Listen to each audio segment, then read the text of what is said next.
โอ้ยตายเบิดพ่อแม่พี่น้องปักหวดประกัก กำลังอยู่บ่ได้เลย ได้หลายอยู่หลายอยู่เด้อพ่อแม่พี่น้องมานอยู่จ้ะใส่อันไหว2 ชั่วโมงกว่าไปเก็บพักคอนแคนแต่พักคอนแคนกำหนึ่ง บ่ออกเลย มันว่าอันออกเลยจ้ะอยู่สูงๆนี่ยังหน่อยๆเต้ออยู่พอดีได้ให้อันลูกบ่าวหลานไปใส่กันค่าลูกเมื่อก่อนเพิ่นสิเมื่อธุระเพิ่นนั่นคือแม่น่ะกะสิหาของต่อเนาะจ้ะให้ลูกเมื่อก่อนเอาตัวนี้เท่เลยพ่อ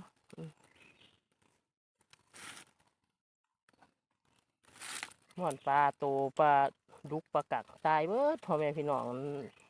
เอาจมโพดจ้ะบ่คือว่ามีหมองหายใจนั่นล่ะพ่อได้หูเนี่ยเอ้าเฮาก็บ่หูจักเฮ็ดนี่ล่ะก็ย้อนเขาเจ้าว่าให้มันเหลือไว้แน่เพิ่นบ่หูเนาะจ้ะได้หลายอยู่เด้เนี่ยอันนี้ก็ได้บางเทื่อก็สิฝากลูกเมื่อก่อนบ่จักหรอกคือข้าอยากหาอีกจะข้าวหาของอีกจะข้าวเลยพ่อลูกก็บ่แน่ท่านโหอยู่ เบิดแล้ว คำของคำจักหน่อยจังสิเมื่อเนาะจ้ะตัวสิเบิดแล้วพ่อ เบิดแล้ว มานอยู่เด้อจ้ะซีบหลังนี่ก็ได้อันนี้เบิดพอดีสมควรอยากมาอยู่โอ้ยอันนี้ตัวหนึงใส่ม่วนปลาเนี่ยดีนี่ปลากังเฮาปลาดุกเฮานี่ก็เสียดายขนาดโอ้ยยังกำลังเสียนี่เปลี่ยนว่านั่นติงเลยงาบอยู่ปลาดุกก็3-4 ตัวคนได้ปลากังก็หลายตัวเติบตายเบิดพ่อแม่พี่น้องนี่กำลังขึ้นนะปลากังก็ได้ตัวหนึง2 ตัวแม่ขึ้นน่ะเห็นบ่ลอกแหลกใส่มือปลาดุกเนี่ยมาอยู่ได้พี่น้องมาใส่ถึงพี่เลยทั้งผู้หินด่างพี่เลยจ้ะมาอยู่เนาะฝากลูกเมื่อก่อนนี่จังไรล่ะท่านในหูอยู่เนาะจ้ะเนาะสำหรับปลาเขาเนาะพี่น้องของลูกบ่าวหลานเพิ่นได้บักหลายเกือบเต็มเนาะจ้ะนี่เด้อของไม่น่าสิฝากลูกเมื่อก่อนเนาะจ้ะกันมานอยู่พี่ปลาแนะนำลูกบ่าวหลานเพิ่นมานกว่าแม่เพิ่นอยู่ได้นั่น เบิดตัวมาก ฝากลูกเมื่อก่อนนะจ้ะม่วนนี่แม่น่าสิอยู่ต่อจ้ะพักคอนแคนเท่าไหร่เลยพอเบิ่งพักคอนแคนทายแหน่บ่ทายแหน่ก็ได้กำหนึงเนาะจ้าเดี๋ยวจะให้เอาลูกก็เมื่อก่อนสวัสดีจ้าพ่อแม่พี่น้องพ่อก็ไม่นายเนาะจ้ะในเสาร์ของวันที่6 กุมภาพันธ์ 66เนาะจ้ะมันนี่ขึ้นผู้แล้วจ้ะทั้งผู้หินด่างสิล่ะบ้านน้องเมกตำบลหัวคามอำเภอบุญทลิกจังหวัดอุบลเนาะพ่อแม่พี่น้องสิมาใส่ตุ่มปลาเนี่ยเนอกจากเก็บพักคอนแค่น้ำเนาะจ้ามื้อนี้มาหลุนเบิ่งว่าแม่น่ะสิมานบ่เนาะจ้ะเนาะมาจ้าไปกันเนี่ยตุ่มเฮากับโครงไก่เนาะจ้ะกับหัวอาหารปลาดุกลองเบิ่งเนาะขึ้นมาถึงผู้พี่มีตุ่ม10 หลังจักสิจังไรล่ะเนาะพ่อแม่พี่น้องมาเบิ่งว่าสิมานบ่มาเนี่ย เบิ่ง ใส่ตุ่มเดียวก็สิไปเก็บพักต่อเนาะเก็บพักคอนแคนต่อ ตัวไหนเนาะ จัดไปพอเลิกบ่ บ่ได้ตัว บ่เลิกก็เอาลงหันนะว่าถ้าเขาเห็นปลอมมันไปล้างแหลกขอกินขออยากเด้อแล้วพ่อจะแม่ทีมสถานเอ่ยดอกมาล้างแหลกแล้วไม่ตุ่ม10 หลังละมันนี่มากับลูกบ่าวหล้านเช้าน้องคือเก่าเนาะจ้ามาเป็นโมกันมาไกลหลายเป็นโมกัน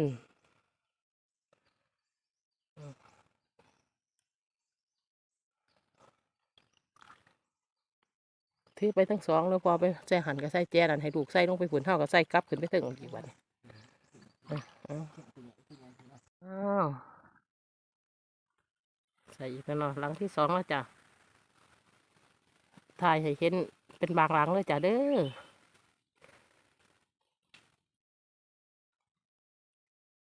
ว่างในใส่แจ็ค3 หลังก็สิไปว่างอื่นนอกจากนอกพ่อแม่พี่น้องบ่ได้อันนี้ดอกตุ่มไม่น่าเขา ตุ ตุ่ม4หูเนาะโมเพิ่นว่าใส่8หู6หู8หูมันจังมีทางเข้าหลายเนาะแม่นาคก็บ่ได้มันมีจังสีก็ได้ใส่จังสีซะก่อนเนาะพ่อแม่พี่น้องเพราะ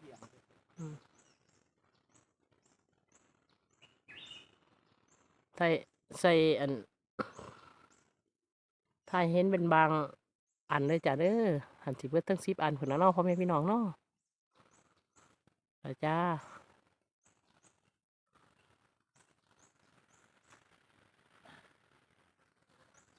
เด้ออีกยักหลังล่ะพอ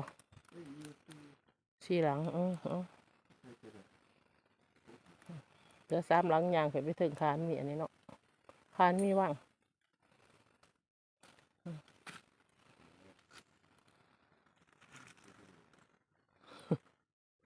ทันละเก็บผักคนแค่เด้อใส่อันนี้แหละนะจ๊ะใส่ตุ่มแหละ กำลังงาม งามกับจ้อยจอย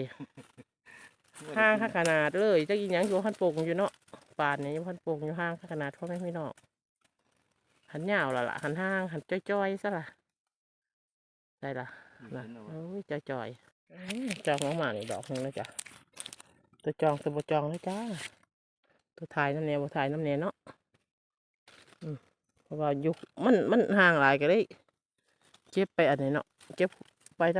ำอ่านกระทายแล้วก็อันของพระทายด้วยต้นเพิ่นกระลายอยู่เนาะเป็นโวหลงเอาเทระเหยาะจูเต็มเพิ่นอืดคักบ่ปวงบ่ปีนี้จะเป็นจังสิบ่ปวงอีกบ่เป็นปลากับบ่มี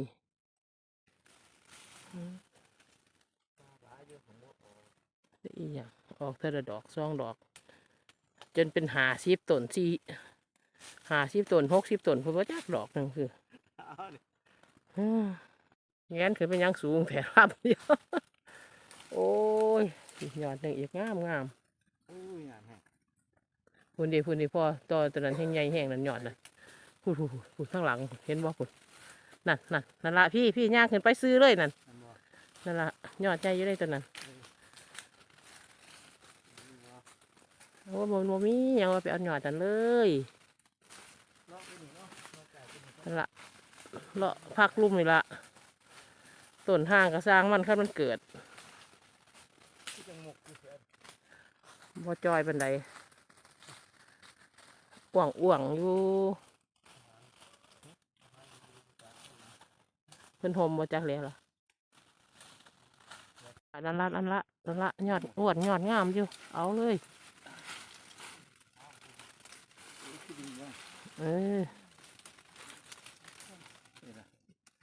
อยู่ปลายมือนั่นละผู้จองมาเห็นเบิ่งหยอดทั้งหลังน้ำเลี้ยงแมนด้วยนะผู้ทั้งหลังหยอดพวกหยอดอ่อนก็เอาตัวไข่กลัวบ่ได้คุณความไปทั้งคุณอีกนึงคุณต่อกันไปยามไรสีร้ายเนาะคุมผ่าเนาะพุ่นต่อไปคุณตัวเงาคุณนี่ละคิดไปหอมนี่ละไม่สีลายหลายก็เอาเบิ้งจัดไปถ้ามันมีดีมาเตะเก็บผักคอนแขนเนาะจากเพิ่นโบโปงเด็กกำนึงมาหลุนอันตุ่มเขาเนาะจ้ะใส่ตุ่มแทนนี่บ่พอโอ้เดี๋ยวหนึ่งเนาะเดี๋ยวหนึ่งปลากังก็มีปานก็มีไข่ใส่กระตาเข้ามึงก่อนนะหนึ่งก็ได้นั่นเด้ก็บ่มันแห้งคือโมเพิ่นปันใดแล้วเนาะหันพ่อได้กินเนาะนั่นนี่ไข่มาไล่เติบอยู่จ้ะเปิดอันนี้ขึ้นให้เลยสั้นลงกลางมาโอ้จังหวะติดอย่านั้นงาก็ยังหยั่งอยู่สั่นลงวันนี้ลืมฮอดกระติกน้ำใส่กระต้านี่ละ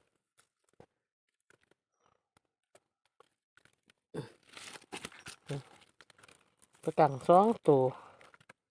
ใส่เลือกหลายตัวหนึ่งเกือบตายตัวหนึ่งตายและประสบการณ์ไปเรื่อยๆเนาะจ้ะเนาะเอามาอีกคุณก็น่าหลุนหลังที่2ก่อนนี่พอเป็นจังไดเอามาบุญก่อนนะยังคือจัดปลาอย่างอุ้ยปลาซิวหรือปลาขาวหม่นโอ้ยปลานี่ว่ามีตัวใหญ่เลยจ้ะหันมันอยู่หันร้ายเตอะ ได้ลูกเพิ่นเนาะ มีแต่ลูกเพิ่นปลาก็ได้ปลาหันบ่ปลาบ่ขมหรอกแบบนี้ โอ้บ่ข มาไทยอีกได้พอได้กินนั่นละอีสานบ้านเฮานี่หากินไปสิละเนาะพ่อแม่พี่น้อง เดี๋ยวถึงพอได้อู้ พอได้กูได้มุกแล้วอยู่บ้านก็อยู่ซื่อๆเป็นผู้บรรยากาศดีๆหากินหาอยากไปสนามเนาะพ่อแม่พี่น้องเนาะนี่เจกตานี่ก็2 อันแล้วเนาะจ้ะรุ่นเล็ดไปพุ่นเลาะไปพุ่นอีกเนาะจ้ะเนาะอ๋อปีนลงไปอยู่ ใส่เด็กปัดโอ้ใหม่มีความเอ้ยขึ้นมาดูสิคะ มีอะไรไหม มีอะไรสักตัวไหมด้วยจะเป็นอันนี้เนาะอุ้ยปลาอย่างคือตายเลยพ่อปันปลาตัวบางใหญ่ยังจะใส่จมแห้ง ได้เลิกเนาะ ปลาดุกเลยพ่อนั่น ใส่ นั่นนี่ ปลาดุก ปลาดุกตัวบางใหญ่อุ้ยมันบ่มีหมองหันใจ บ่ได้หันใจ โอ้ยพี่น้องเอ้ยใส่ขั้นใส่ตุ่มใส่ให้มันอันนี้ไว้เลยจ้ะ เท่านั้น ตายแค่อันใส่ไว้แค่2 ชั่วโมงเท่านั้นเอง ต้นชั่วโมงก็ตาย อุ้ยมันหันใจบ่ได้มาเห็นมาเบิ่งก่อนนะโอ้ยเนาะเป็นบทเรียนเด้อพ่อแม่พี่น้องใส่ขั้นใส่ตุ่มใส่หยังกะให้เพิ่นเรือทั้งเถิงให้ มันจะได้สิออก อันนี้ซะก่อนดึงลงซะก่อนปลานี่โอ้ยปลาดุกเนี่ยปลาดุกใส่ผอมนี่นะก่อมันโอ้ยยังอ่อนๆอยู่ มันหนวดติงอยู่ ตีงอยู่ สิฝืนอยู่ว่าจัก ที่พื้นอยู่บ่จักแล้วเฮาจะตายบ่จักอุ้ยนั่นยังอันนี้อยู่พอพื้นอยู่อันนั่นตีงแล้ว2 ตัวโอ้ยเสียดายเด้จะเป็นโมโหเรื่องพ่อแม่พี่น้องปลาดุกตัวนี้อันลาบกระอิ่ม อ๋ออันนั้นเนาะเขาใส่ เป็นบทเรียนไว้แล้วนะว่าบัดนี้ใส่แล้วก็ให้จอมเพิ่นนั่นให้เพิ่นมีหม่องหันใจเนาะเวลาอันนี้ยังเพิ่นลงไปกินกับเพิ่นได้หันใจน้ำเนาะเห็นว่าเป็นสัตว์น้ำก็ขึ้นมาบ่อนอยู่เด้พ่อแม่พี่น้อง ขึ้นมาหันใจทั้งคน ขึ้นมาหันใจอยู่นี่เพิ่นจมเลยพุ่นน่ะ3 ตัวปลาดุก3 ตัวนี่กำลังสิอันติงเนี่ยจักหน่อยน่ะงงแงงขึ้นน่ะปลาดุก3 ตัวเกือบตายหรือสิตายทำบ่จักหรอก โอ้ยเนาะจะเป็นเห็ดบ่เป็นค่ะพอเอ้ยเห่าก็ได้รุ่นไปอีกก็น่ะมันจะ3 หลังไปมีแต่ตัวจมๆสิเป็นได้ดอก เมื่อถึงอยู่ต่อพอดันเดเอามือจับเอา นี่แหละมัน ย่านตกน้ำบ่เอา เอาอันนี้เอาเดมือจับเอา บ่ถึงเลย ต่อมาที่ล่ะนั่นละ เออ โอ้ยเนาะ ได้เบิดอีดีครับ มีอีกอยังอีก ปลาขาวปลาเนี่ยก็ตายเบิด เอาปลาคาเขาตายอีกดูตัวนี้ บ่มี เบิ้งเฮ้ยมึงเอา เบิ่งตัวนี้ตื่นๆนี่เป็นจังไดย่างบ่ โอ้เยอะแยะอยู่เด้อจ้ะตัวนี้ตัวละอุ้ยมีแต่งามๆนะจ้ะมาพอมาไขมาจังสิแม่เลี้ยงลูกเลี้ยงร้านจังสิกุบ สิแม่เนาะ เด็กแม่อยู่เด้อเฮ็ดไปชนะตามภาษาถึงแน่อยู่เด้อจ้ะตัวนี้จะตัวงามอาหารปลาดุกผลยังเป็นก่อนไ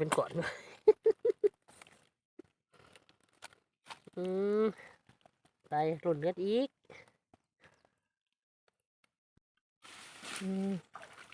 ถึงอยู่บ่เอาถึงอยู่บ่น้ำเลิกกี่บ่จับงาใหม่ไว้เด้อ เอาอีกแล้วมาถึงอีกแล้วทั้งฟังเพิ่นกับบ่อันนั้นเนาะฟังเพิ่นกับบ่อันนี้ที่ล่ะโอ้อีหยังล่ะพอคือเต้นแห้งเด้ ปลาอยู่ เฮ้ยมาชมสิจ๊ะทำไมตัวสวยๆเนาะ ปลาขาว ปลาขาวบ่บัดนี้ ขาวมาก งามก็เอามางามอีดีตัวน่ะหมานอยู่จ้าตัวนี้ก็ได้ปลาขาวปลาขาวคือปลาสูตรนี่เนาะลองใส่ถอยมาเนี่ย ได้อีกเลย ใส่อีกเลยปลากังใส่อีกเลย กัง ตีไว้นะบัดนี้เป็นบทเรียนเฮานะเฮาบ่โห โมโหเนาะ ใส่อีกโอ้ยผลพอไม่เนาะได้หลายอยู่ หันใส่อันนั้นปลาตัวเพิ่นเข่าโดนเพิ่นก็บ่ได้หายใจเพิ่นก็ตายแล้วจ้ะโอ้ไปเบิ่งอีกยังจักหลังล่ะ นี่ทิศละ ฮะ สองบ่ 3 หลังอยู่ สามหลังไปอีกเข้าไปเลิกอีกเลยขั้นไหนปลาก็จะตายอีกเลย ความไปผุดละพอเอ้ยเต้นความยัดไปผุดละห้องบกวางบันไดหันลึก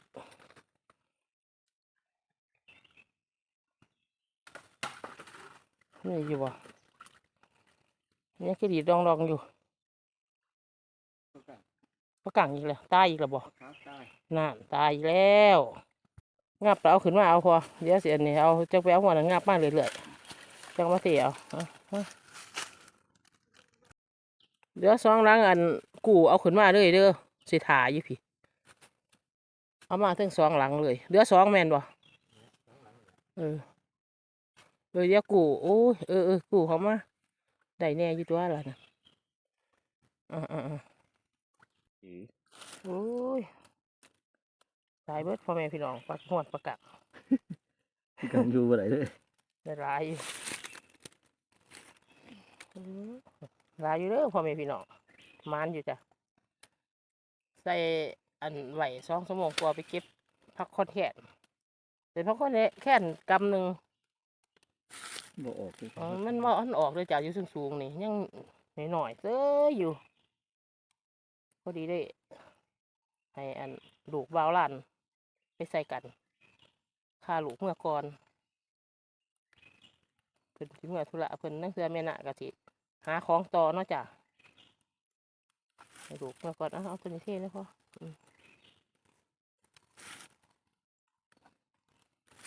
หม่อนปลาโตปลาดุกปลากัดตายเบิดพ่อแม่พี่น้อง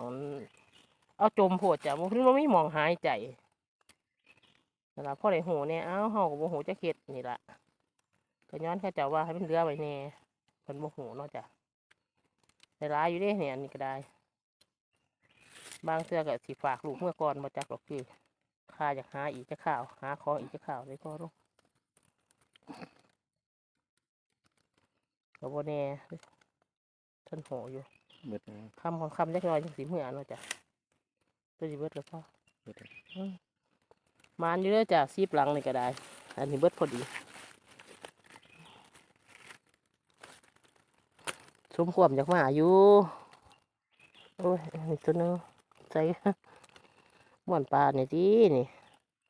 ปลากังเฮาปลาดุกเฮานี่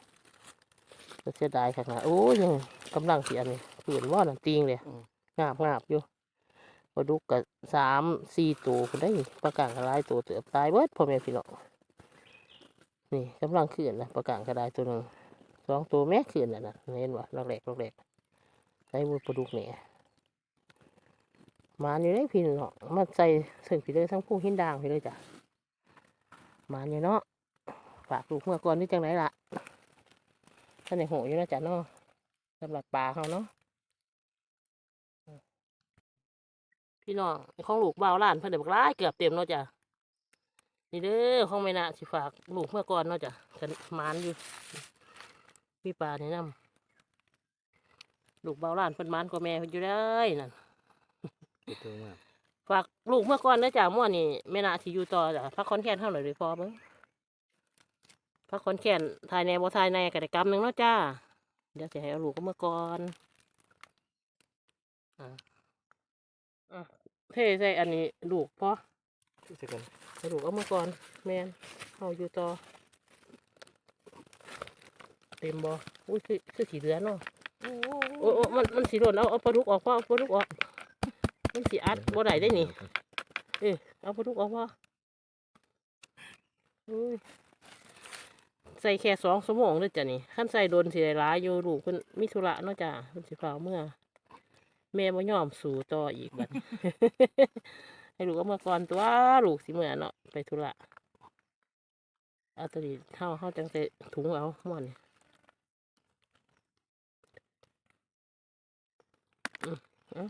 พอดีแล้วพ่อให้ลูกเอามาซะเอาดัดอัดฟ้าพอดีบ่ อันใด ให้ลูกเอาเมื่อเด้อจ้าบัดนี้ดอกยังงามอยู่ให้ลูกเอาปลาเมื่อก่อนเวลาแวะเบิ่งเห็ดเนาะจ้ะ เฮ็ดสุกอะ เป็นเห็ดสุกหรือเปล่าปลายขาวบ่เลาะไปเบิ่งโอ้แต่นั้นบ่ใหญ่เนาะเดี๋ยวน้ำปด ย่างไหวหลายพอดอกหนึงแล้วจะงามพ่อแม่พี่น้อง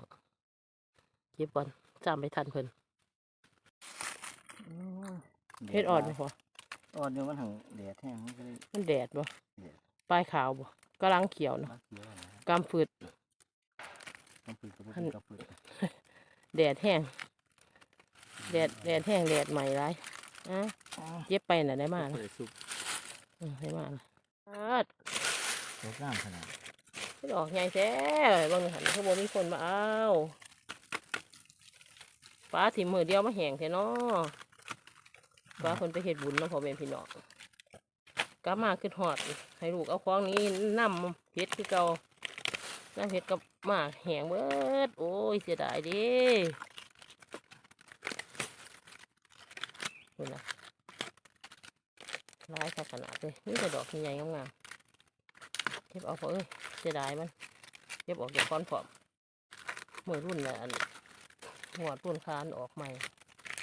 ออกที่ไหนนี่เนาะ กลัวอยู่แล้วเป็น โอ้ยคอนกำลังงามพุ่นลงไปหอดรุมขั้นเมนมีหอดรุมว่ามีเคยไรลงไปดอกหนาพาหรือกับพุ่น เก็บมาพอเก็บมา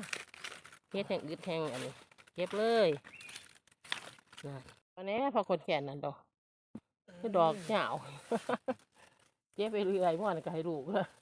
ดอกเดียว ดอกนี้อยู่ต่ำๆเก็บใส่หมูเพิ่นก่อนเด้อนี่งาม เอาแล้วนะพี่น้องถึงเวลาสิกลับบ้านแล้วบัดนี้ไปหาแม่นาเบิ่งคือนางเมื่อยคักแท้ขึ้นผู้หลายรอบหลายที่นี่ เมื่อไรพอไปพี่น้องเอ้ยให้ลูกเอาปลาเมื่อเจะคล้าของนํหาเห็ดนี่จะเห็ดแห้งพ่อแม่พี่น้องเพราะคนแก่นก็เลย4 ดอก 4 ยอดสิได้เศร้าขึ้นหอดเพื่อนละจ้าเฮ็ดบัดนี้คือสิเบิดคักละแดดห่อนกับห่อนสิได้ลาพี่ลาน้องเนาะจ้าคลิปนี้สิได้ลาพี่ลาน้องแล้ว ฝากกดไลค์กดแชร์กดกระดิ่งกดติดตามไม่นานเลยจ้าขอบคุณทุกคนเด้อที่มาเขามาให้กำลังใจเนาะจ้าขอให้พ่อแม่พี่น้องอยู่ดีไม่แห้งคิดสิ่งใดสมความมุ่งมา่ปรารถนา มีแต่ความสุขความเจริญนะจ้าคลิปนี้แม่นะลาพี่ลาน้องซ้ำนี่ละจ้าสวัสดีจ้า สวัสดีครับ